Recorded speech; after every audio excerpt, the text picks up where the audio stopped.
The gilded cage, the silence in the skyscraping penthouse was a thick, heavy thing. It settled on the minimalist furniture and the vast sheets of polished travertine, muting the world outside. From her place on the deep cream-colored sofa, Alara could see the entire expanse of the Piazza Navona, the ancient fountains looking like tiny bird baths from this height. A view that cost a fortune, a view that was supposed to symbolize a life achieved, but today it only made her feel impossibly small and utterly alone. A precious object placed on a shelf too high for anyone to really see. Cassian was packing. He moved through their sprawling bedroom with the same intense, focused energy he applied to closing a corporate merger. At 43, he was a titan. Of industry, the celebrated founder and CEO of Aetherius Technologies. He possessed a jawline that seemed sculpted by a confident hand. Eyes the color of a twilight sky, and a charm so potent it could bend wills and reality itself. He had convinced investors his data analytics platform was about creating harmony, not control. And he had convinced Alara that his constant last-minute trips were a necessary sacrifice for the dynasty they were building together. "It's just Frankfurt, my love," his voice smooth and assured carried from the other room. He emerged, fastening a sleek platinum watch around his wrist. He was dressed in a suit that cost more than a year's rent on her first apartment, the fabric whispering of obscene wealth. One final negotiation with the Schmidt conglomerate. "I'll be back before you've even had time to miss me." Alara's hand drifted over the immense curve of her belly, where her son was practicing what felt like a vigorous martial art. "The doctor said it could be any day now, Cassian. Said you shouldn't be traveling." He crossed the room in a few strides, the scent of his expensive cologne preceding him. He knelt before her, a picture of devoted concern, and took her hand. His thumb stroked her knuckles in a familiar, disarming rhythm. "My jet will turn around the second you tell me it's time. You have my word." The pilot has his orders. His eyes held hers, the picture of sincerity. He was so good at this, so terrifyingly good. For 5 years she had built her reality on the foundation of that look. She had been the perfect corporate wife, elegant, supportive, a charming hostess, who asked no difficult questions. She had explained away the late nights, the hushed phone calls in his study, the faint, floral scent that sometimes clung to his collar, a scent that was not her own. But the pregnancy had sharpened something in her, honing a primal instinct she never knew she possessed. And right now, that instinct was screaming.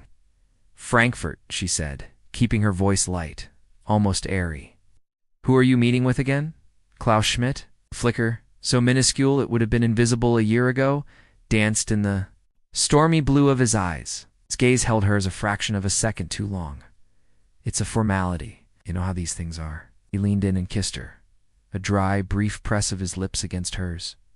"Don't fret. Anya is on her way. You won't be alone." He stood, grabbing his leather weekender bag. "I'll call you the moment I land. I love you." "I love you too," she whispered to his retreating back. The lie felt like dust on her tongue. The solid thud of the penthouse door closing echoed through the vast space, and the silence rushed back in, more oppressive than before. Alara remained still, listening to the faint hum of the city far below. Frankfurt, the Schmidt deal, all sounded so perfectly plausible. Cassian was a master of plausible deniability. With a trembling hand, she pulled her laptop onto her knees. The cool metal felt foreign against her skin. She wasn't a detective. She wasn't a jealous spouse. She was just verifying. A simple confirmation.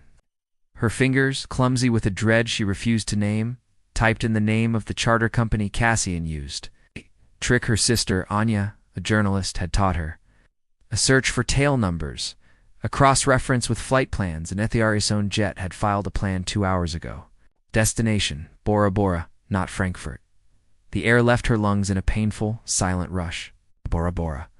The name conjured images of overwater bungalows, of turquoise lagoons and honeymooners.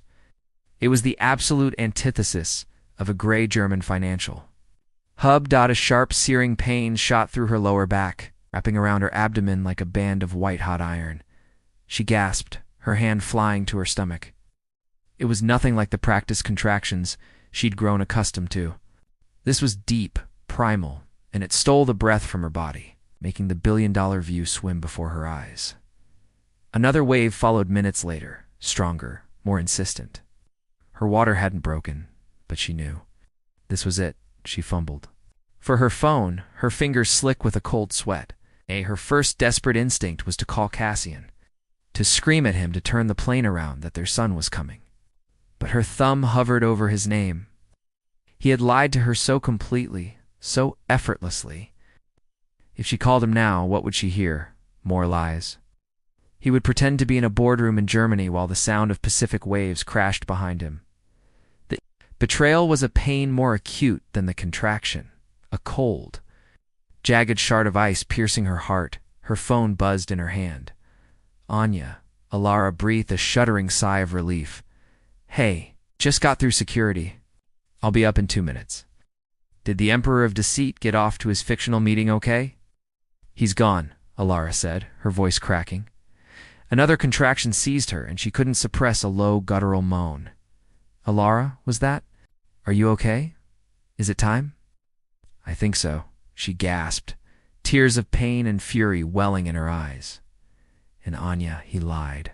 He's not going to Frankfurt. He's going to Bora Bora. A beat of silence on the other end of the line. The voice came through, stripped of all its usual sarcasm, cold and hard as tempered steel.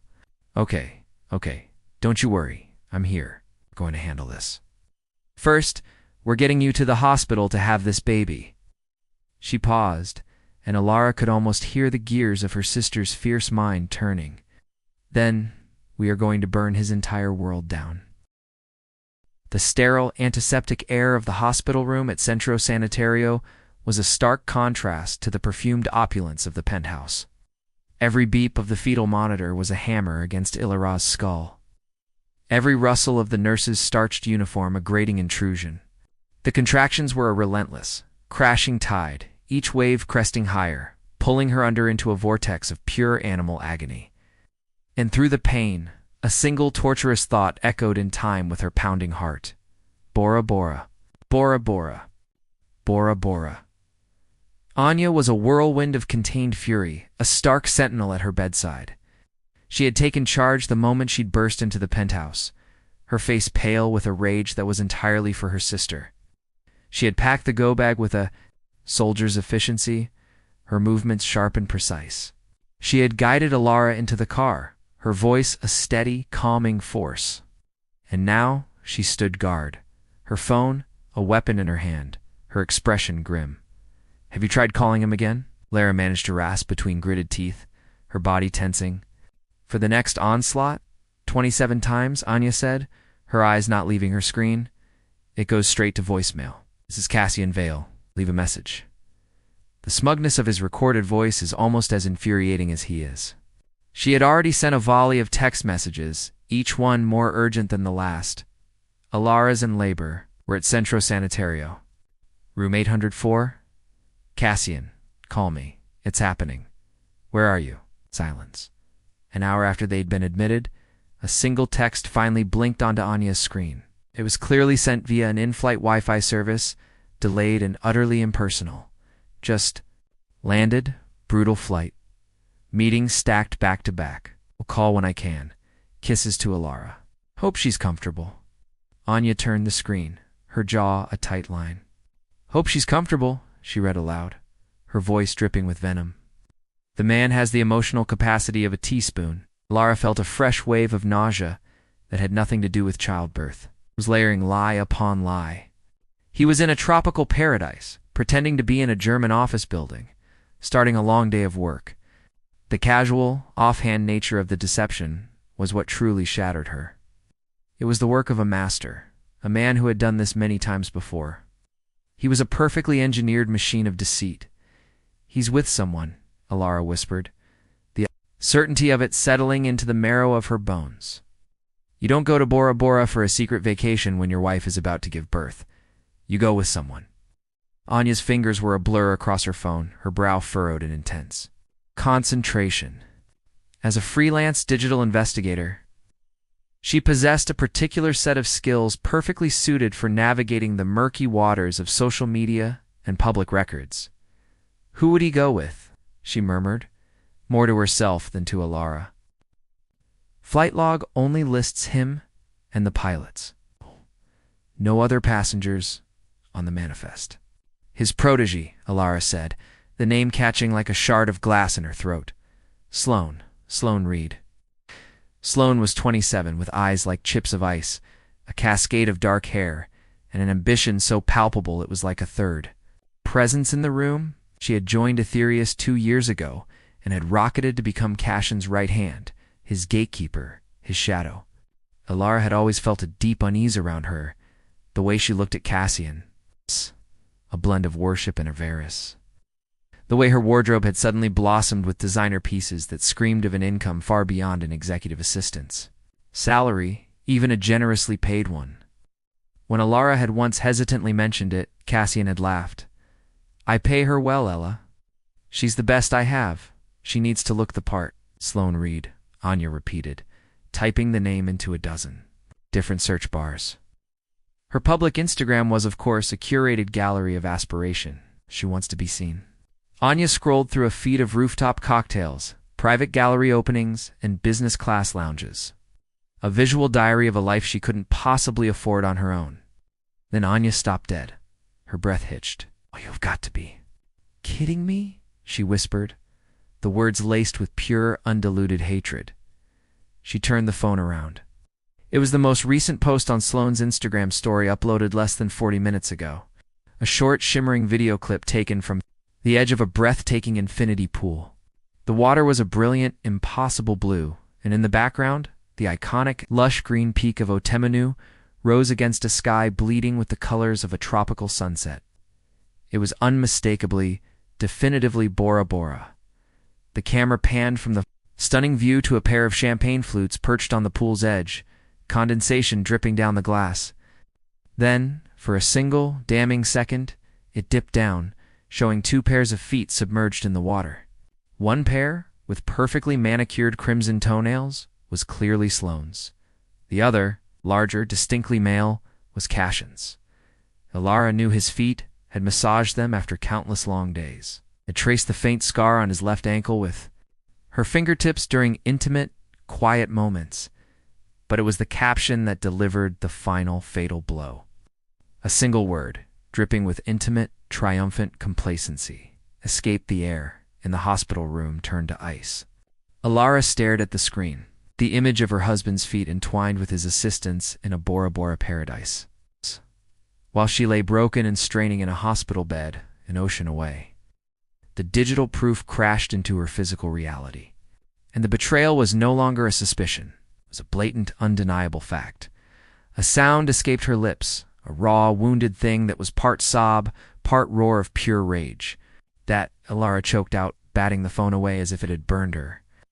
"That she wanted you to see it," Anya said, her voice dangerously low. "This isn't a mistake, Ella. This is a declaration of war." She posted it to her public story. She geotagged it. She knew someone would find it. She's forcing his hand. Another contraction tore through Alara, more powerful and vicious than any before. She screamed, her back arching off the bed. The physical pain was a welcome, clarifying distraction from the emotional agony threatening to drown her. A nurse rushed in, her face a mask of professional concern. "Ms. Vale, your blood pressure is spiking. Need you to breathe with me. Focus on my voice." But Alara couldn't breathe.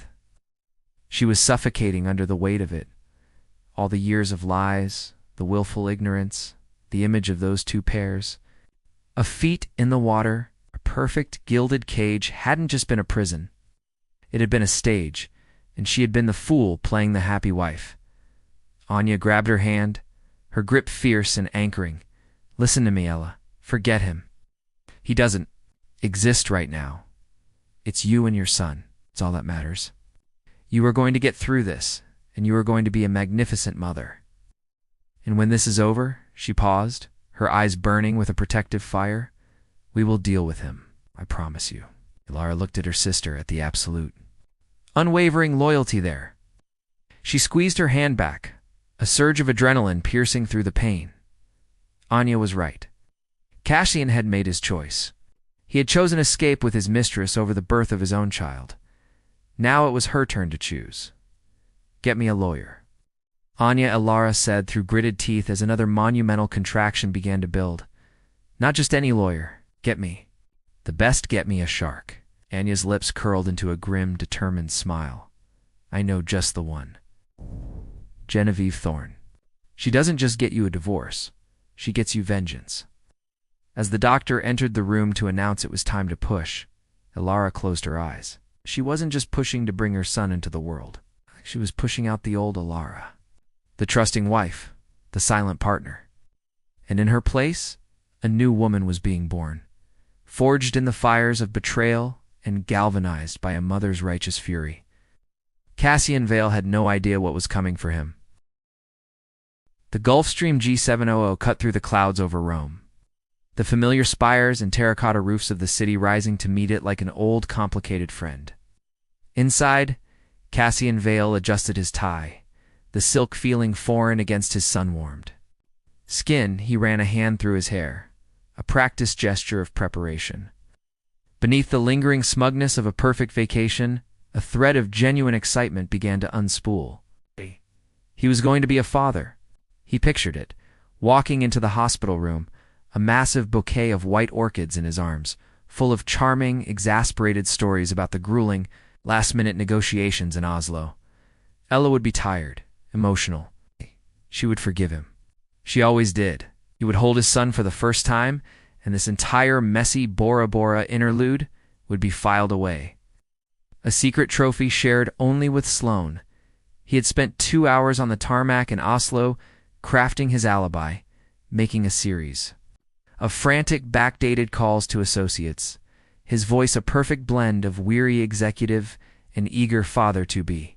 He'd even bought a cheap, tacky souvenir, a snow globe, with a tiny Oslo opera house inside as a prop. His story was airtight. He was ready.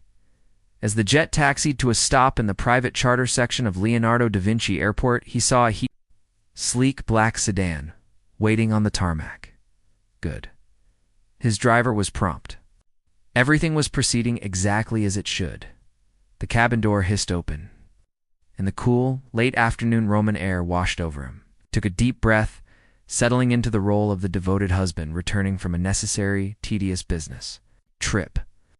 He descended the steps, his leather weekender slung over one shoulder, and the snow globe a ridiculous weight in his other hand. But as his polished shoe touched the asphalt, it wasn't his usual driver who emerged from the sedan. It was a woman he didn't recognize, dressed in an impeccably tailored charcoal pantsuit, her silver blonde hair pulled into a severe, elegant knot at the nape of her neck. Her expression was a placid, unreadable mask.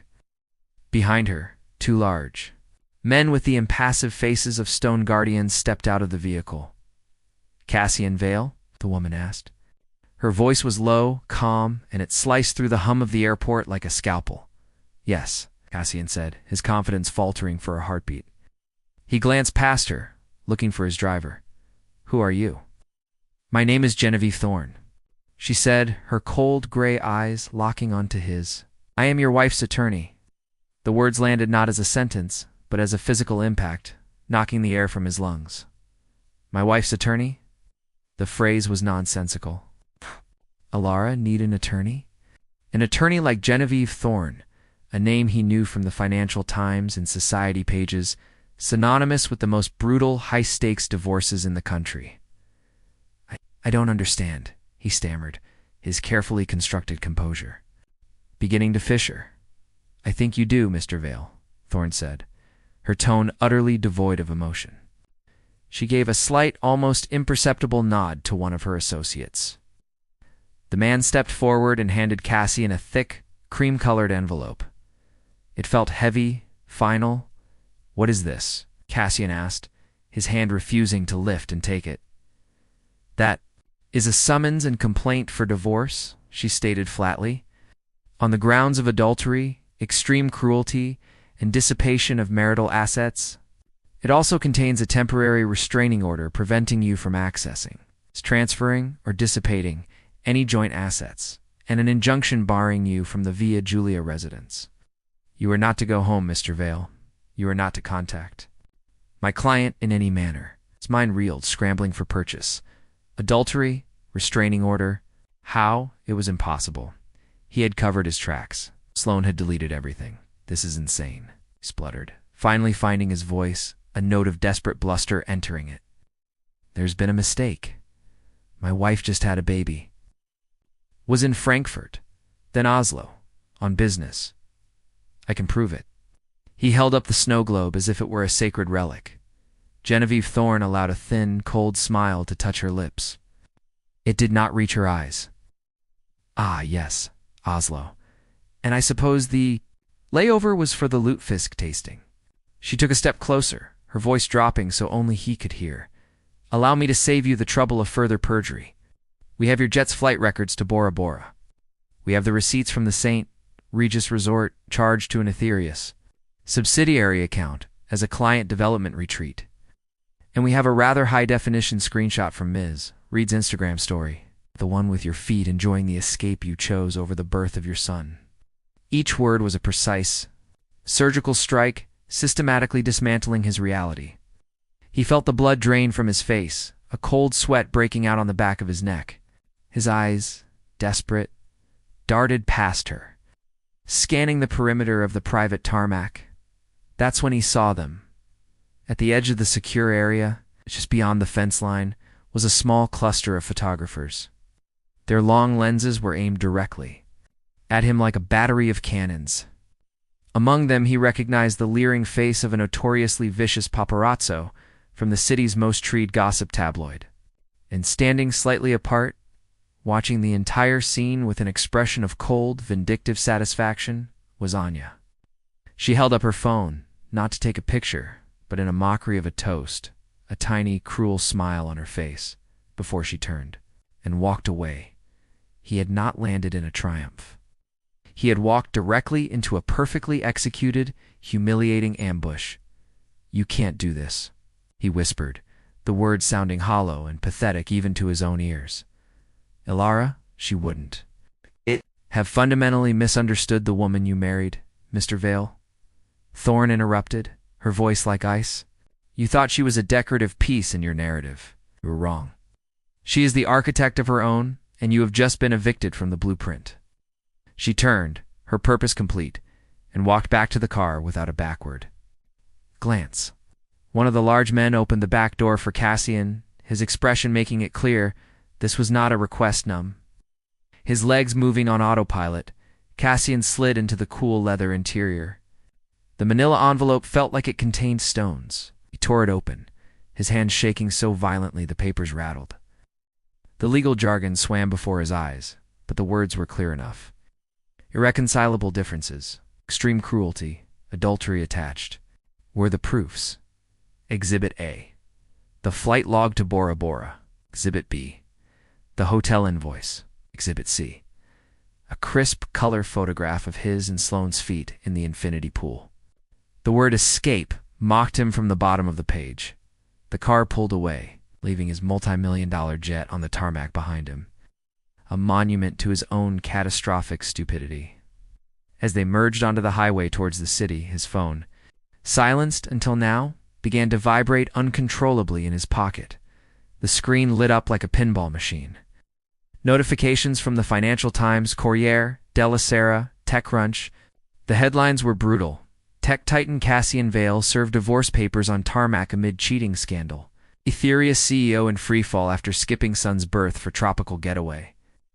Inside the divorce, a story of lies, luxury, and betrayal. He had flown home believing he was a king returning to his castle. But the locks had been changed.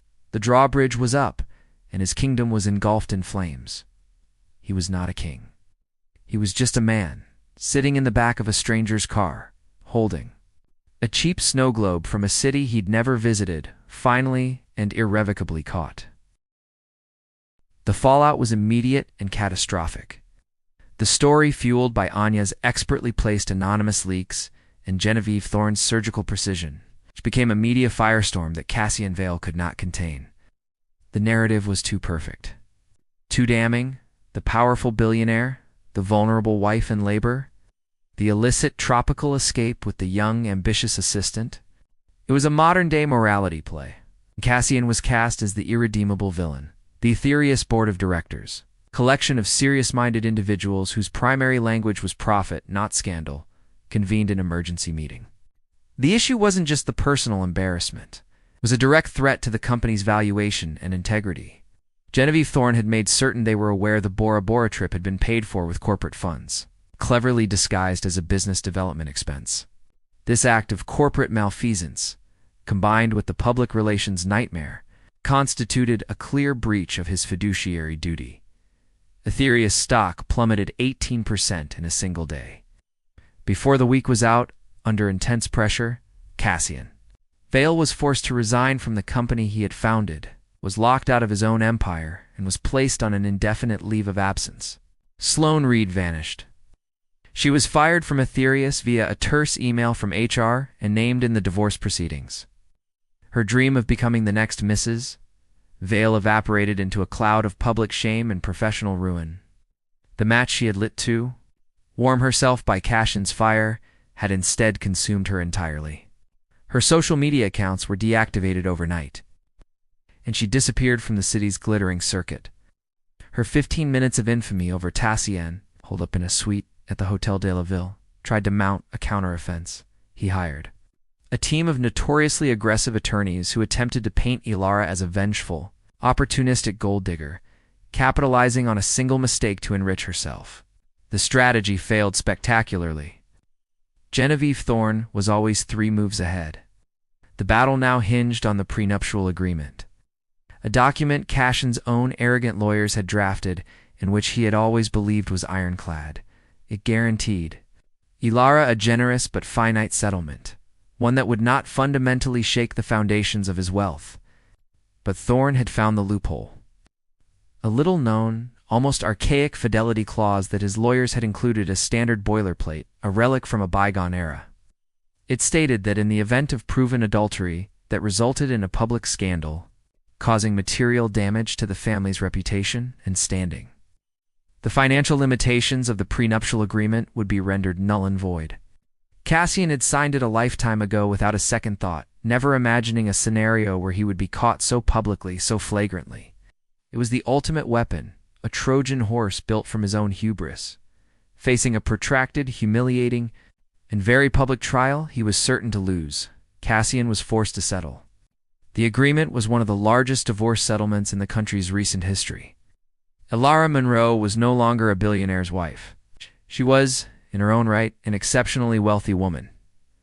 But for Ilara, the money was an abstract, almost meaningless number. It was not about the riches. It was about justice. It was about security for her son. As the legal battles raged in courtrooms and corporate boardrooms, her world had shrunk to a beautifully focused, peaceful scale. Her universe was the quiet of the penthouse which the court had granted her sole occupancy, and the soft, milky scent of her baby's skin.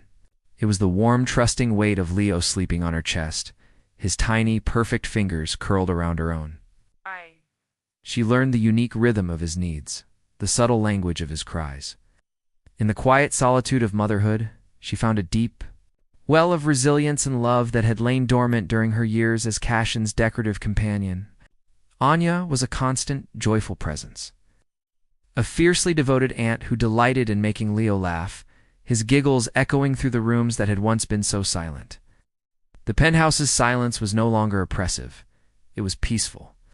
The view of the Piazza Navona was no longer a symbol of her isolation. It was a promise of future strolls in the sun, of a life she would build on her own terms. 6 months after that fateful day on the tarmac, Ilara sat on the same custom sofa where her old life had ended. She was dressed not in designer silks, but in soft, comfortable cashmere. Leo was sleeping soundly in his bassinet beside her, his chest rising and falling in a steady, peaceful rhythm. On the coffee table in front of her was not a stack of party invitations, but a detailed business proposal. Using a portion of the settlement, she was establishing a foundation. The Monroe Foundation would be dedicated to providing legal aid and shelter to women and children trapped in situations of financial and emotional abuse, victims of powerful men who lacked the resources to fight back. It was a new purpose, forged directly in the crucible of her pain. Her phone buzzed softly on the table. It was a news alert. Cassian Vale had sold his remaining shares in Aetherius and was reportedly relocating to Dubai, a place known for its lack of extradition treaties and its tolerance for faded, disgraced titans. He had become a ghost, a whispered cautionary tale at cocktail parties. Alara looked at the headline for a moment, then swiped the notification away without a second thought. He was a chapter, now firmly closed. She looked at her son, then back at the proposal in her hands. The late afternoon sun streamed in through the vast windows, bathing the room, her son, and her future in a warm, golden light. For the first time in a very long time, Alara Monroe felt not like a wife, not like a victim, but simply and completely herself. She was free. 4 years later, the name Alara Monroe was no longer synonymous with scandal, but with a quiet, formidable influence. It was not the borrowed, reflected power of a billionaire's wife, but a genuine authority she had built herself and wielded with a graceful, steely precision. The Monroe Foundation had grown into a respected and feared force in the city's philanthropic and legal circles, sanctuary and a sword for women navigating the treacherous intersection of domestic strife and financial powerlessness. Alara was featured not in society pages, but in thoughtful profiles, in publications that mattered. Celebrated for her strategic mind and unyielding compassion. The Veroma penthouse. Once her gilded cage was now her command center and her sanctuary. Leo, now a bright, curious 4-year-old, with his mother's thoughtful eyes and a determined set to his jaw that secretly reminded her of his father, was the warm, bustling son of her universe. His life was a happy, secure rhythm of preschool. Afternoons chasing pigeons in the piazza, quiet evenings filled with storybooks and elaborate constructions of colorful blocks on the polished floors. He knew nothing of Bora Bora, of restraining orders, or of the man whose genetic material he shared. For Leo, his world was whole. It was his mother, his Aunt Anya, and a circle of loving friends. Cassian Vale was not a ghost in their home. Was simply absent, a non-dash entity. On a crisp autumn afternoon, Lara was in her foundation's bright, modern downtown office. A world away from the cold opulence of Aetherius's headquarters, she was immersed in a complex case file, one involving a shipping magnate using his vast wealth to legally bully his ex-wife into poverty to gain full custody. It was a story Ella understood in her bones. Her assistant's voice came through the intercom, gentle but tense. "Oh, Miss Monroe, Miss Thorne is on line 1. She says it's urgent." A familiar, cold prickle traced Ellara's spine. Genevieve Thorne's calls were rare and never social. She picked up the receiver. "Genevieve, what's happened?" "Lara." The lawyer's voice was its usual calm, sharp self, but there was a new undercurrent. "He's back." Ella didn't need to ask who. A cold knot tightened in her stomach, an unwelcome echo from a past she had sealed shut. "He's back where?" "In Rome. He landed at Fiumicino this morning. His lawyers have already contacted my office. He's petitioning the court for visitation rights." The audacity was breathtaking. For 4 years there had been nothing. Not a birthday card, not a Christmas gift, no attempt at contact. Adhering perfectly to the original settlement that granted Ella exclusive legal and physical custodia, concession he'd made eagerly in his desperation to make the scandal disappear. "On what grounds?" Ella asked, her voice dangerously low. "The usual," Genevieve said with a weary sigh. "He claims he's a changed man. It's spent years in reflection and rehabilitation. Says he has a fundamental right to know his son. His counsel is attempting to frame our original agreement as something signed under duress." Duress he orchestrated, Ella seethed, the old anger flaring hot and fast. "I take it Dubai didn't pan out. My sources indicate he burned. Threw most of his remaining capital on a failed sovereign wealth fund pitch. He's not destitute, but he's a shadow of what he was. Diminished men often look to the past to reclaim a sense of power. He is not getting it from me or my son," Ella said, her resolve hardening into something cold and impenetrable. "Fight him, Genevieve. Use everything we have." "Of course," Genevieve replied. "But be prepared, Alara. He will take this to the media." The desperate plea of a repentant father. He will try to paint you as the cold, vengeful woman keeping a son from his redeemed parent. The warning was timely. By the time Ella arrived home that evening, the first salvo had been launched. A source close to Cassian Vale had leaked a story to a major tabloid. The headline was a masterpiece of manipulative pity. Exiled mogul returns to Rome to fight for the son he never knew. The article was full of curated quotes about Cassian's profound regret, his sleepless nights, and his unconditional love for a child he had only seen in stolen paparazzi shots. Anya was waiting for her in the penthouse, her face a thundercloud. "The Viper is back," she spat, holding up her tablet. "Ow! How dare he? It's a tactic, Anya. He's trying to provoke me to force a public reaction," Ella said, hanging her coat with deliberate calm. She walked to the window, looking out at the twinkling city lights. She felt the old rage, but it was different now. It was a controlled burn, banked and ready to be directed, not a wildfire that consumed her. The following weeks became an exhausting war of attrition, fought through lawyers' letters and strategic press leaks. Cassian gave a carefully staged television interview. He looked older, thinner, his famous charisma now tinged with a desperate, pleading edge.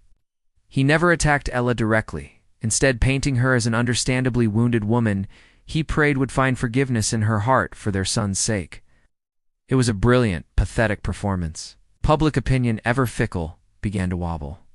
Online forums buzzed with debates about second chances and a father's rights. Ella, following Genevieve's strict counsel, remained a statue of silent dignity.